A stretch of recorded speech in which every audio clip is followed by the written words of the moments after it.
Ahoy, Nickelodeon fans, and welcome to This Week in Nickelodeon History. My name is Captain Eric, and I'm covering all of the Nickelodeon shows that either started or ended between the times of February 6th and February 12th.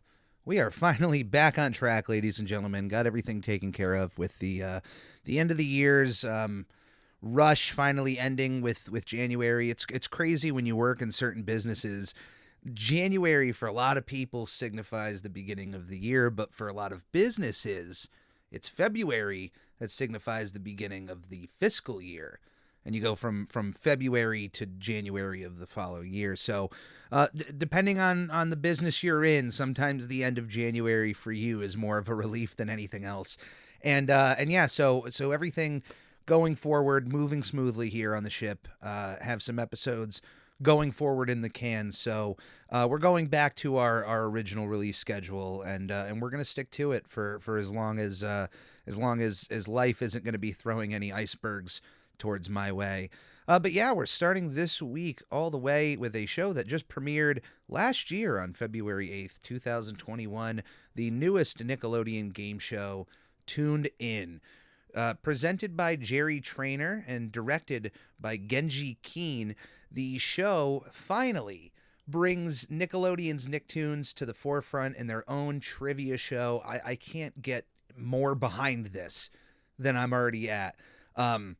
This is the kind of show that if it didn't already exist and I had an elevator pitch for Nickelodeon, it would be a show I would absolutely pitch for them. Hey, classic, messy Nickelodeon game show, but bring the trivia of the Nicktoons at the forefront. And I really, really enjoy that because they have such a rich history of Nicktoons, and it gives kids more of a reason to go back and maybe watch some of those older shows, which I think there are still quality to be found in those old programs. And I just don't know why they're not airing more reruns of those on the main channel, because there's a whole generation of kids who have not witnessed Rocko's Modern Life and Jimmy Neutron and the Angry Beavers and Rugrats and Ren and Stimpy. And it's, bring back a Snick kind of format where you're airing these old shows. I mean, we just heard the news that Nick Rewind is no longer a part of the Teen Nick lineup. They're not airing those shows anymore. So why not? Why not have a Saturday or a Sunday morning lineup devoted to some of these classic shows on your channel and just use it to further promote Paramount Plus? There you go. Promote Paramount Plus, you air the legacy content, you're guaranteed there's no way reruns of current shows are gonna get. I mean, I know I'm wrong about that. Reruns of SpongeBob beats everything else out on that channel. So, but I don't know. I think bringing back some of those shows, having themed months, themed weeks. And you know what?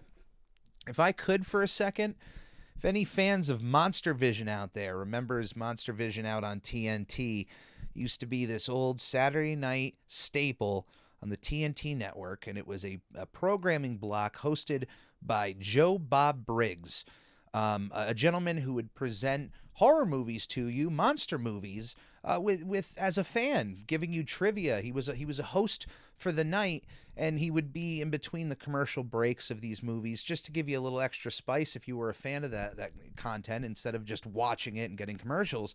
And he was an absolute wonderful host of those movies, and it kind of brings up other kind of similar acts on television, Elvira being one of them, or if you're a fan of Svengoolie, usually these people are presenting horror movies or whatnot. But I think in that same realm, there is an opportunity for there to be somebody to present on a weekly basis these kind of legacy programs. Now, I, of course, would like to nominate myself. I mean, can you imagine Sunday nights with Captain Eric watching some old Nicktoons, old Nick shows with some trivia in between each one? Sure, that'd be a great time. But if not me, there should be a way to bring some of this older stuff to the forefront. And yeah, I really think Tuned In, back to our show here, is a great way of bringing older Nicktoons and even just some newer ones, bringing that trivia to the forefront. I'm all about it. The show is still ongoing. It's in its second season, and it currently has 27 episodes. I hope it continues on further and further. I hope they bring more of the classic Nicktoons in some newer ways to newer viewers. In a game show, in talk shows, other ways that can all be done. 2 years ago, on February 9th, 2020, the final episode of Shimmer and Shine premiered on Nick Jr. Created by Farnaz Eshnashari Sharmatz, the show ran for 4 seasons of 86 episodes. I hope I did not botch that name. I hope I got that correctly. Wonderful show. I've not seen it at all, but I know that at the time when I was teaching, this show was incredibly popular, and it seemed like it was doing well on television. There was a lot of products out there. I would see Shimmer and Shine backpacks and T-shirts, so it seemed like it was doing successful. Apparently on March 18th, 2018, new episodes of the show were moved to the separate Nick Jr. channel, which it's crazy to think that they were doing to the Nick Jr. shows as they were doing to the Nicktoons, where they would air a season or two, and then if it just didn't perform to a certain expectation, they would move new episodes over to the Nicktoons network. So it's crazy to see that even for Nick Jr., no one is away from this possibility if your show apparently doesn't perform. Or, hey, they obviously need new content to show up on the Nick Jr. channel. So I understand. Same thing with Nicktoons Network. But I think if you want people to really tune in to those channels, you got to offer that original content. That's what people are really looking for. But 4 seasons is an absolute dominant run there for Shimmer and Shine. A not-so-dominant run is our next entry here. 4 years ago, on February 10th, 2018, we had the final episode of Bunsen Is A Beast on Nickelodeon. The show, created by Butch Hartman, only ran for a single season of 26 episodes. Good example of a show that just, if it wasn't performing to a certain level, would then just get moved over to the sister channel. Bunsen Is A Beast moved over to the Nicktoons Network, still in its first season. That's where its final episode actually aired on February 10th, 2018 on the Nicktoons Network, which, just in all honesty, is a big step down and kind of a letdown to see it being Butch Hartman's last project with the channel, and just for his exit there, it just, everything feels off about Bunsen Is A Beast. There's still something there. There really is. It would be completely wrong for me to say that Butch Hartman ran out of ideas, and I hear people may say that, and I don't think it's true. I think there is still creativity to be found in these projects, and even though Tough Puppy may have not reached the same level of popularity as Danny Phantom and the Fairly Odd Parents, but there's still entertainment to be found in those characters. There's still stories to be told. I don't think at any point throughout Tough Puppy I would have said that the man is just out of ideas. They were still making good entertainment for children, and there was, even if you were adult, I think there were certainly episodes and characters of Tough Puppy you can certainly find enjoyable. But one thing I would say that was a big letdown, and I'm sure Butch would have to agree with this, the man is an animator at heart, but just I feel like the way that we make animation now, as easier as it is, just comes off a bit cheaper. I mean, extraordinarily cheaper, and just feels off. I mean, the look at the final season of The Fairly Odd Parents and compare that animation-wise to even like season 3 or 4 of The Fairly Odd Parents, and you let kids pick which one they visually would rather watch, and I'm sorry, I feel like a majority of children would rather watch that fluid yet choppy looking animation than the just pitch perfect, animation of the final seasons. And there was a bit of that all over Bunsen Is A Beast. I mean, it's more stark with The Fairly Odd Parents because you're used to it in one style, and then it kind of converts over. Bunsen, we had that from the beginning, but it felt off. And I even with the designs, I felt like Butch was almost purposely trying to, be different here instead of, whereas Danny Phantom kind of felt almost like a similar art style to the Fairly Odd Parents, and even Tough Puppy kept that thick outline style. And that thick outline style continues, but when it came to designing humans, it's almost like he looked at the Fairly Odd Parents and Danny Phantom and said, "Nope, I got to do something completely different. Everybody has seen what I've done with humans before." And I don't know, it just there's just so much of it that feels off. And then getting a crossover episode with the Fairly Odd Parents also is just, what a step down, really, for the Fairly Odd Parents, from crossing over with Jimmy Neutron to then crossing over with a show that just is just here. It almost kind of feels forced. That's kind of where it feels dirty a little bit, where it's like, you're making us watch this show to get this crossover. But I do think there is a lot of fun to be found with Bunsen Is A Beast. I don't want to make this sound like it's a truly big negative, but especially for his last project, that's where it's like, man, I kind of feel let down from it a bit. For his swan song here, I still think there is a bit of Bunsen Is A Beast that is worth your time, and I think, give it an episode or two. You should see whether or not that you would like this animation and the writing and the characters. So check it out, give it a watch, and if it's not your cup of tea, don't worry. There's like 8 seasons of gold with the Fairly Odd Parents that you can find. There's Danny Phantom is always worth a watch, and being that it's 3 seasons, it's an easy bingeable show. So I don't know, I would check out those, and even check out Tough Puppy. I don't know, Butch Hartman has made a lot of gold with Nickelodeon, and if Bunsen is just not for you, there's something else that will be. I promise you on that one. 5 years ago, on February 6th, 2017, Nella the Princess Knight premiered on Nickelodeon. Created by Christine Ritchie, PhD, give credit where credit's due, the show ran for 2 seasons of 60 episodes.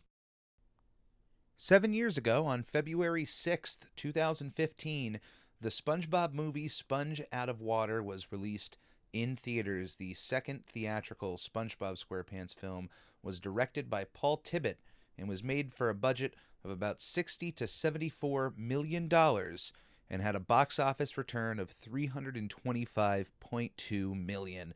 A success for SpongeBob both critically and financially at the box office, continued to show the power of this character.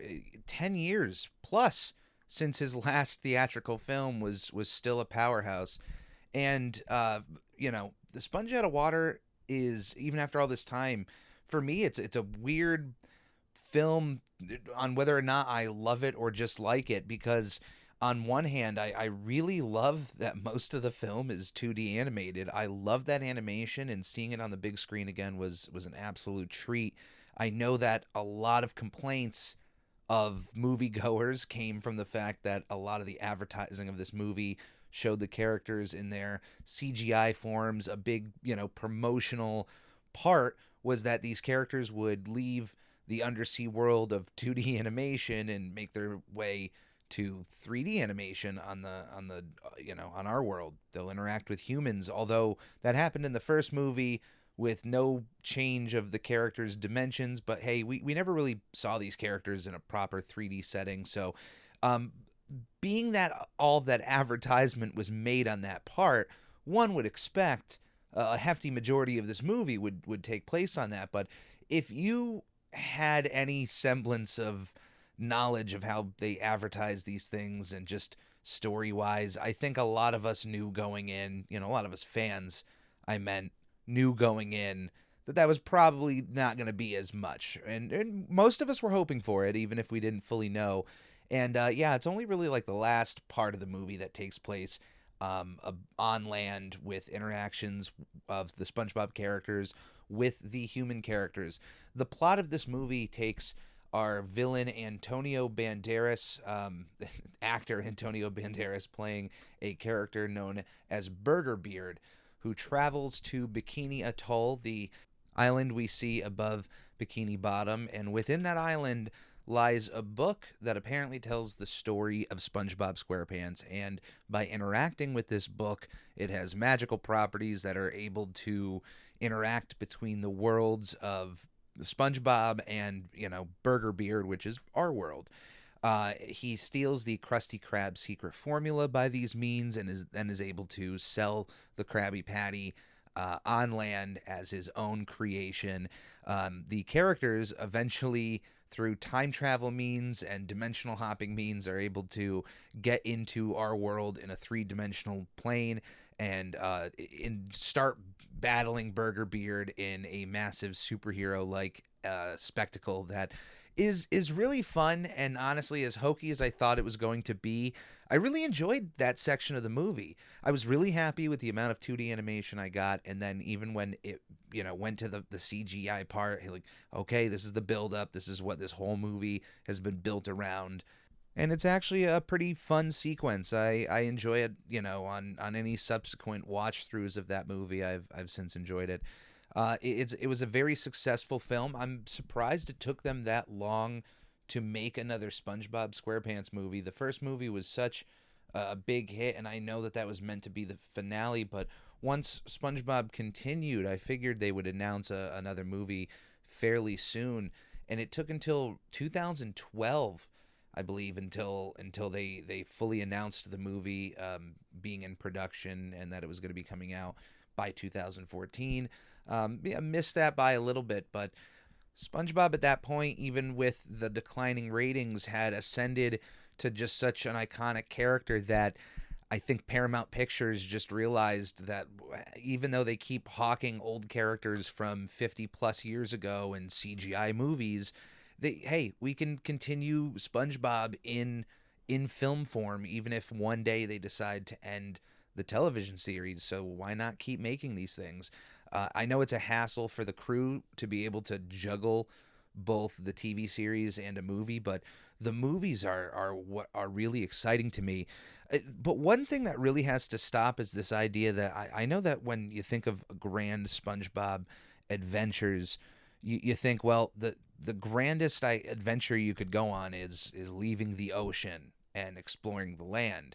And that's cool and all, but that's been done in 3 movies now, and I just feel like with as vast as the ocean is, there are so many unexplored parts of the undersea floor that you can explore for future film adventures that would be just as exciting and increase stakes without having to just go back to the well now of, oh, the characters are on land. Like, that's been done multiple times now. So I would really like for, if there's ever another SpongeBob film in theaters, I know that there's a possible Sandy project coming to Netflix, but if there's ever a 2-dimensional SpongeBob film in theaters, explore another part of the ocean. There's more stories to tell around the world with these characters. But if you haven't watched Sponge Out of Water in a while, definitely worth a rewatch. It is a charming film.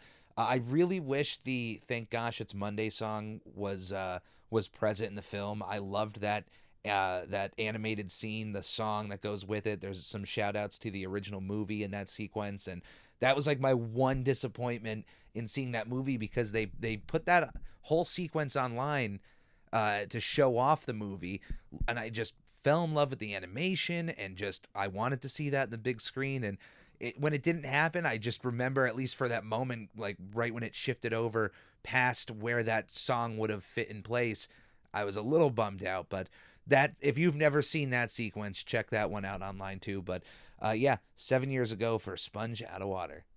8 years ago, on February 8th, 2014, Monsters vs. Aliens finished its run on Nickelodeon. The show was developed for the small screen by Mark McCorkle and Bob Schooley, and is a spin-off based of the big screen blockbuster movie from DreamWorks, Monsters vs. Aliens. It was a slight success at the box office. I saw it in theaters. I enjoyed the concept. I enjoyed the characters. I enjoyed the voice cast. And at the thought of a TV version of that, I said, it could work better as an episodic series than as a movie series, because it didn't do well enough in theaters for DreamWorks to just come right out of the gate and say that there was going to be a sequel. I mean, they would have no problem if a new IP hit a home run out of the box office for them to announce a sequel. And with Monsters vs. Aliens, it seemed perfectly set up for there to just be multiple sequels. I mean, Monsters vs. Aliens Round 2, boom, that's the title right there. It just, I love the concept, and I wish more people were into it. I mean, it has its flaws as a movie, but it's still entertaining. I like the show, but just not as much. There's some bit of the charm missing, and it certainly has to do with the voice cast, because Bob is the most endearing character of the movie, and Seth Rogen has a lot to do with that. His voice helps with that, bring a life to that character. And although the voice actor that they have here playing Bob, Eric Eldenstein, does a good job in his own right, for me personally, that was a part of it I just couldn't get into, because I loved that character so much. Beyond the fact that it was Seth Rogen, if somebody can do a good impression, I can get by that. I'm not a baby. But yeah, just the show brought more comedy to the screen, brought more aliens that would be a part of it instead of just having the ones from the movie.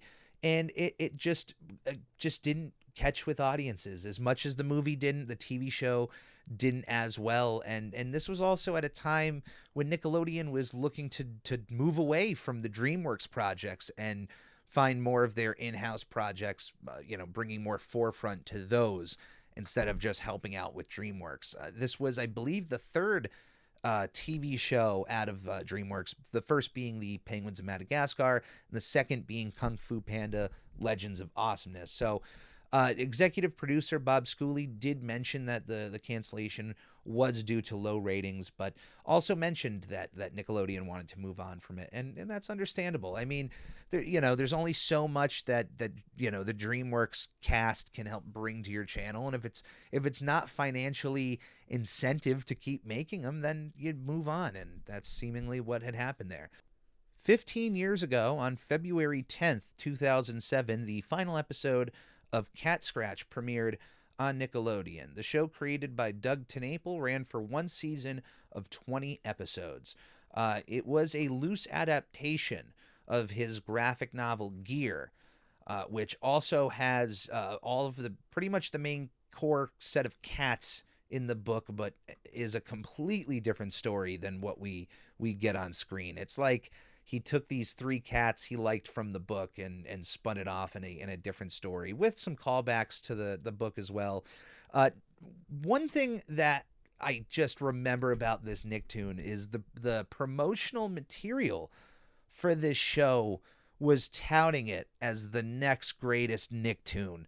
And it had the look of a Nicktoon, it had the feeling, but I remember watching a decent amount of the episodes of this, and it was the first Nicktoon that I just didn't fall in love with.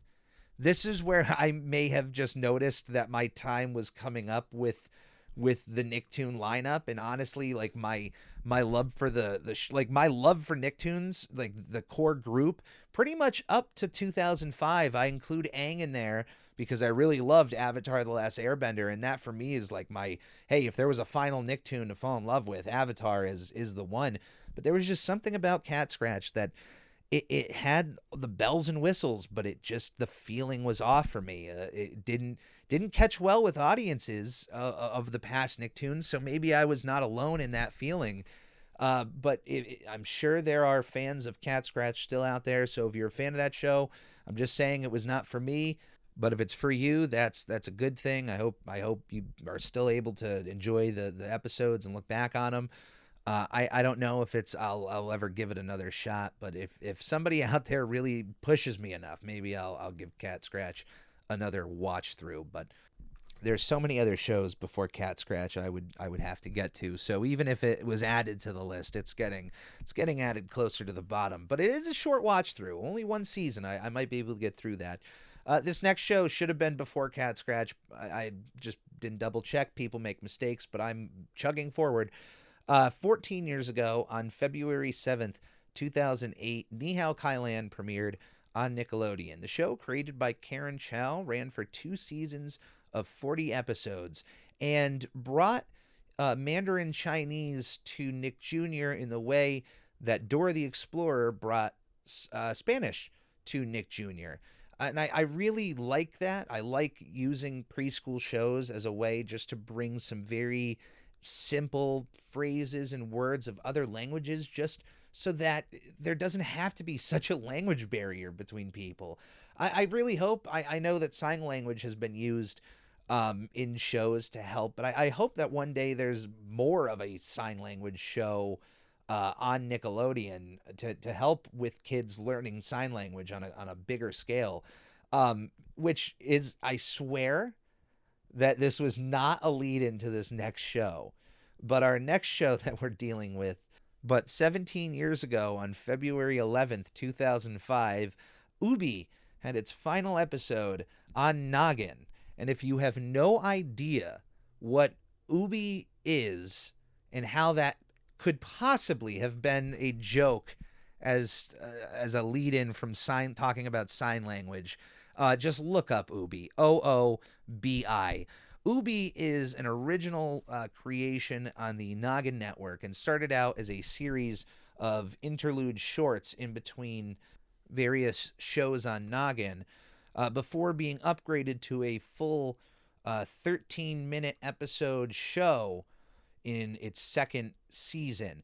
Now, this show is pretty much hand puppets, but the most literal interpretation of a hand puppet, because for those that choose not to look up Ubi and are just trudging on, ignoring what all my references, Ubi is literally a puppet show in which people are using their hands, and they have those little like plastic eyes that you can put on your hands to then help make a hand puppet. And there are many different characters and various ways that you can make people out of your hands, and it's interesting to see. It is a bizarre show when you first see it. And if you're an adult, you're like, what? Just the thought of this being a show. But you got to remember that, hands are some of the first things kids are seeing. They, holding things in their hands and making, faces with their hands. And it's just a very easy way to, just speak to kids. There's got to be something there. I know there's some studies behind the fact that they're just using human hands of different shades for different characters. It's a show that has not only a cult following, but is the most widely distributed Noggin show in over 23 markets worldwide by 2005. And there's even been foreign adaptations of Ubi all around the world. It's a wonderful show, a simple puppetry show that has to be seen. So highly recommend at least looking it up so you know what I'm talking about. You're going to have to see it for yourself.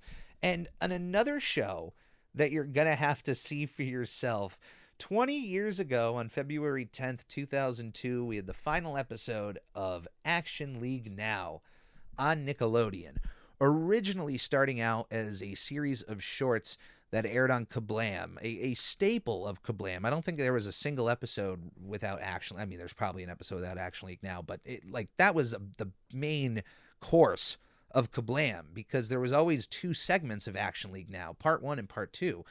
And the segments proved to be so popular that Nickelodeon just spun it off into its own show, which re-aired all of the Kablam shorts together, but with a lot of newer interludes in between those segments to kind of pad out as an entire series. For those who have never heard of Action League Now, who have never seen it, once again, of anything, this is the one that you really should look up. But it is a quote-unquote there are stop-motion elements to this show, but it is a stop-motion show with action figures taking the center stage and living in this world where the house around them basically serves as a community. It's a house where clearly people are living in it, but for example, if you wanted to go fishing at a lake, you'd go to the toilet as an action figure. Like the community pool is, I think, in the bathtub, things like that. And there's a whole outside world too, but there's a group of superheroes that are not really that good, but that's the joke. And there's just a lot of quirky comedy to be found. But the real joke here is a lot of the times the way that they use these toys and destroy these toys, it is extremely funny to watch. I mean, when you can see some of these action figures get put through a blender or being flushed down a toilet, I mean, as a kid, that stuff's kind of funny. And if you played with action figures, it was the kind of show that would, you'd see that and go like, wow, I kind of do some of these things. Certainly not using blenders with my action figures, but I can't recommend it enough. The show was created by Robert Mittenthal, Will McRobb, and Albie Hecht. And I can't check that stuff out. It's either through Kablam or through the actual series on Paramount Plus. Check out either of them. Not sponsored by them, by the way. It's just the easiest place to send you for those shows. As mentioned on last week's episode, a show that premiered all the way back in 1997, 25 years ago, a spin-off series from Gullah Gullah Island titled Binya Binya, which aired 5 episodes for 1 episode each day for 1 week.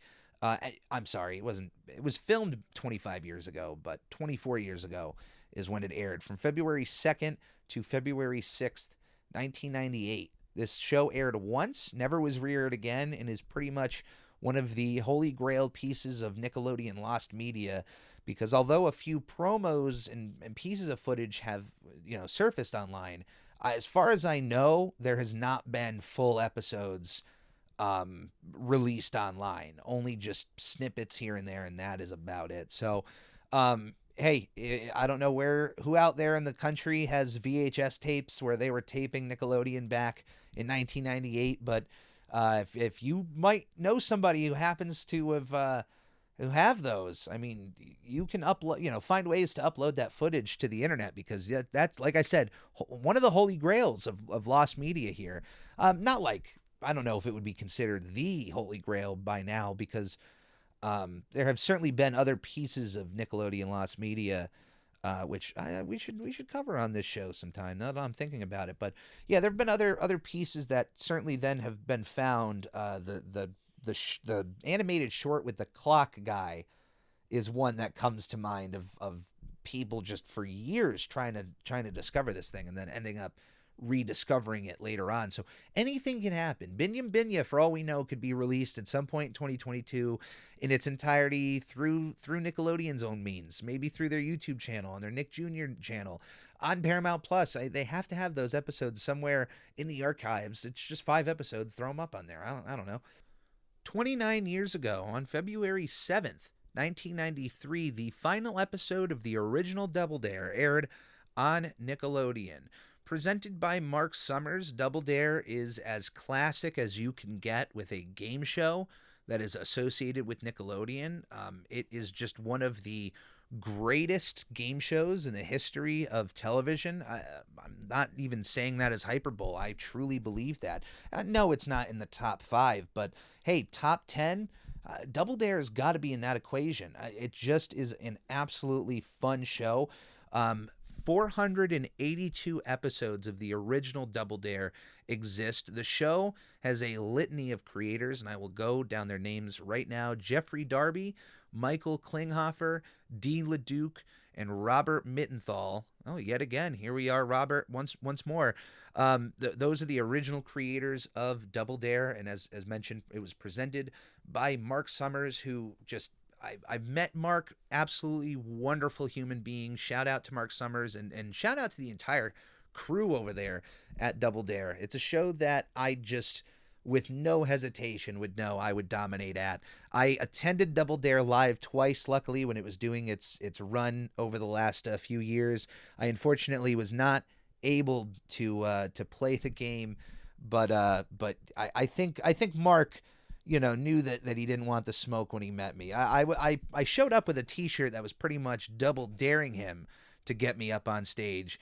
I think he got out of that kitchen pretty quickly. I mean, it's one thing to just have a dominating player on the team, but if you're just going to have one person that's going to outshine every other person on the stage, yeah, you leave him in the seats. I completely understand why I was benched on that day. But Double Dare, Just if you've never watched Double Dare, I know that there was a newer iteration on Nickelodeon, but if for some reason you even missed that, certainly it is a game show that is well worth watching. There are full episodes of the original series on YouTube. I believe there are also full episodes of the original series on Paramount Plus. Check those out. That is a show that I absolutely like. Even just watching one episode in full, it's a game show. It's 22 minutes. Go have yourself some fun. Trivia is involved. The slopsicle course is unforgettable. Of course, there's the big nose. There's the giant hamster wheel. That's always a fun time. The soda jerk. The amount of going into slides into ice cream and muffins and waffles and pancakes, sliding through the grease tunnels. There's so many classic slopsicle course segments that there's just too many to count, too many to go over, but it's well worth your time. You just can't not smile when watching Double Dare, or just if you don't like game shows at all, I guess there's that possibility. But I mean, then there's just no pleasing you at that point. Who doesn't have fun watching a game show? Boring people, that's who.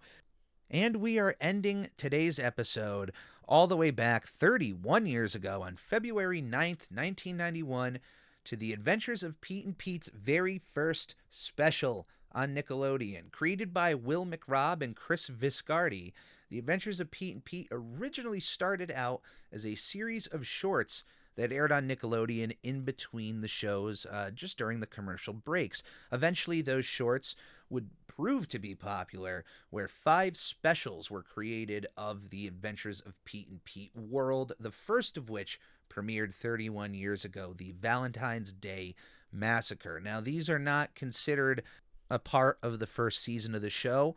Between 1991 and 1993, 5 specials were created of the characters before they would eventually get their own series that premiered on November 28th, 1993, and would go on for 3 seasons.